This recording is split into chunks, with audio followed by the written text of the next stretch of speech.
É sobre isso que a gente conversa agora com a endocrinologista pediatra Tatiana Rassi. Muito boa tarde para você. Eu falei direitinho, é Rassi mesmo, Rassi né? mesmo. Boa Ó, tarde, eu Gabriel. queria que a senhora começasse explicando para a gente quais são os riscos de uma pessoa que está com sobrepeso e que está obeso. Obeso a gente sabe, a gente sempre fala disso aqui, mas quem está com um pouco de sobrepeso e acha que isso não tem problema nenhum, tem problema? Tem problema. Na verdade, o IMC é uma classificação acadêmica. Como você colocou na fórmula, você adquire um número. A partir de 26, você já começa uma graduação de excesso de peso.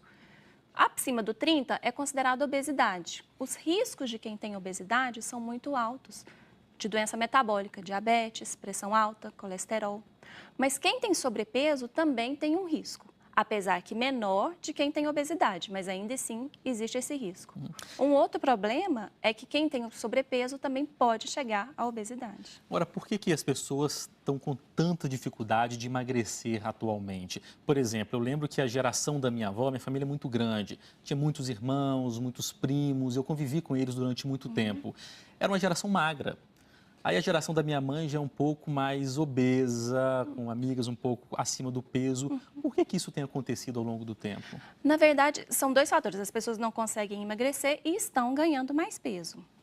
Tem muito estudo tentando associar fatores genéticos, microbiota intestinal, que é a flora, as bactérias no intestino, que poderiam estar associadas à obesidade. Mas o fator mais importante são os hábitos de vida. Então, é o sedentarismo, que é a falta de atividade física, e o excesso de alimentos calóricos.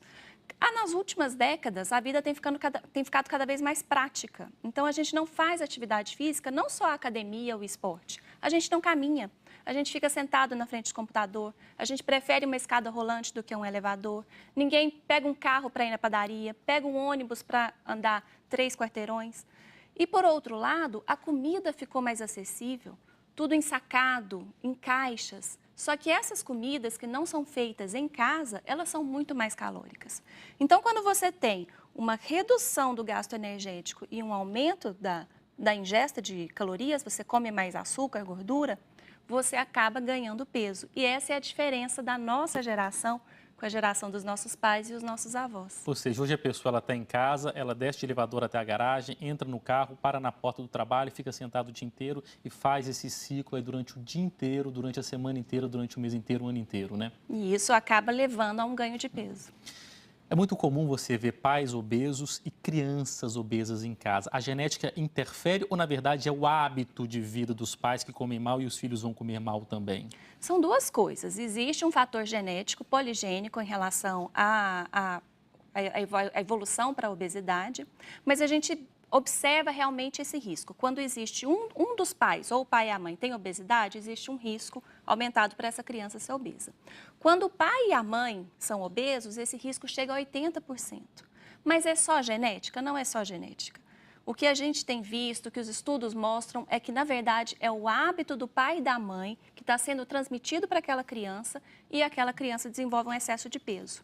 E o que é ruim, Gabriel, é porque as principais políticas de prevenção para a obesidade, elas deveriam ser iniciadas na infância.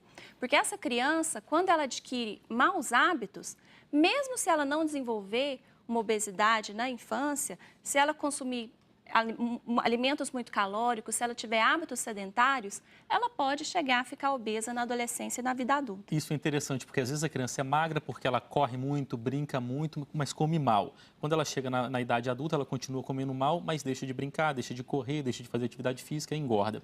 Uma criança obesa tende a ser um adulto obeso? Tende, o risco é bem maior. A criança que passa da infância para a adolescência, ela tem um risco maior de ficar obesa e se fica obeso na adolescência, maior risco de levar a obesidade na vida adulta. Agora, qual que é o melhor caminho para emagrecer? A gente vê receitas mirabolantes e radicais, assim. Algumas pessoas eu acho que até precisam de algo radical no começo para dar aquele start, assim. Mas na prática do consultório, o que mais funciona?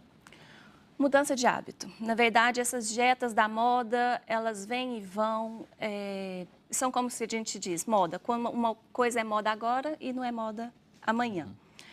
O problema das dietas da moda é que às vezes elas são muito restritivas e a pessoa ela perde peso rápido, mas aí depois ela não aguenta manter aquele estilo de vida muito restritivo e ganha peso novamente. Então a mudança de hábito é o mais importante.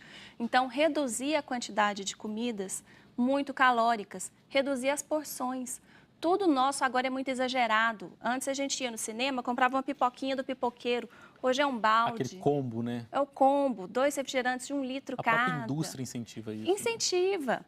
E, por outro lado, também você aumentar o seu gasto energético. Então, por exemplo, você vai pegar um ônibus para andar, você poderia andar 15 minutos, ou você está no shopping ou algum lugar, suba de escada. Ao invés de pegar a escada rolante, se você aumentar essa quantidade de exercício diário, não necessariamente uma academia ou um esporte, mas você já tem um gasto energético maior. Isso do ponto de vista prático e ao longo do tempo faz muita Prático ao diferença, longo do né? tempo. Agora, quando a pessoa já tem obesidade, isso seria mais para prevenção. Quando já tem obesidade e precisa perder peso para evitar aquelas consequências, então o ideal é entrar em contato com o endocrinologista ou com o nutricionista. Tá certo. Olha, muito obrigado por sua participação com a gente aqui no MG. Uma ótima tarde para você. Eu que viu? agradeço. Boa tarde.